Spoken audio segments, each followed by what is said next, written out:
మన ముకుంద జ్యువెలరీలో republic sale flat 10% on VA అన్ని జ్యువెలర్స్ మీద.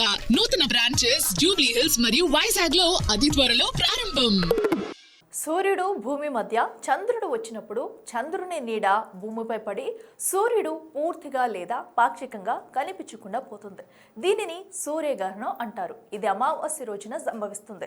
ఇది కేవలం ఖగోళానికి సంబంధించిన విషయమే కాదు, శాస్త్రీయంగా సాంస్కృతికంగా చాలా ప్రాముఖ్యతను కలిగి ఉంది.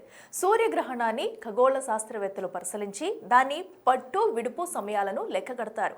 ధార్మికంగా సూర్యగ్రహానికి ఒక ప్రత్యేకమైన స్థానం ఉంది.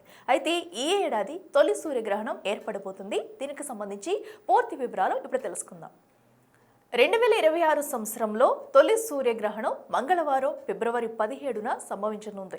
ఈ గ్రహణం వలయాకారంలో ఉండనుంది. దీనిని సాధారణంగా రింగ్ ఆఫ్ ఫైర్ అని పిలుస్తారు. వలయాకార సూర్యగ్రహణ సమయంలో చంద్రుడు సూర్యుని ముందుకు వస్తాడు, కానీ సూర్యుడిని పూర్తిగా కప్పబడదు. దీంతో సూర్యుని అంచుల వద్ద ప్రకాశవంతమైన వెలుగుతో కూడిన ఒక వలయం ఏర్పడుతుంది. ఈ దృశ్యం ఎంతో అద్భుతంగా కనిపిస్తుంది. నాసా చెప్పిన దాని ప్రకారం చంద్రుడు తన కక్షలో భూమి నుంచి కొంత దూరంగా ఉన్న సమయంలో సూర్యుని ముందుకు వస్తే సూర్యుడిని పూర్తిగా కప్పలేడు. ఫలితంగా చంద్రుని చుట్టూ ప్రకాశవంతమైన వెలుగు వలయంలా కనిపిస్తుంది.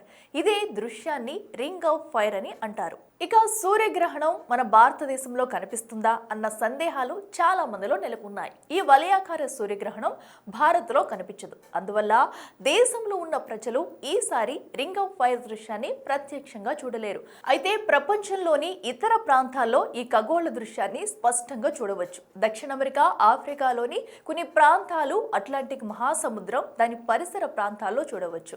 అక్కడి ప్రజలు వలయాకార సూర్యగ్రహణ అద్భుత దృశ్యాన్ని ప్రత్యక్షంగా ఆస్వాదించగలరు. భారత్లో కనిపించినందున సూతక కాలం ఉండదు. ధార్మిక విశ్వాసాల ప్రకారం గ్రహణం కనిపించే ప్రాంతాల్లో మాత్రమే సూతక కాలం అమలులో ఉంటుంది. అందువల్ల భారత్లో పూజలు, నిత్య ధార్మిక కార్యాలు సాధారణంగా కొనసాగించవచ్చు. అయితే ఈ సూర్యగ్రహణం భారత కాలమానం ప్రకారం మధ్యాహ్నం 3:26 ప్రారంభమై సుమారు 2 గంటల పాటు కొనసాగుతుంది.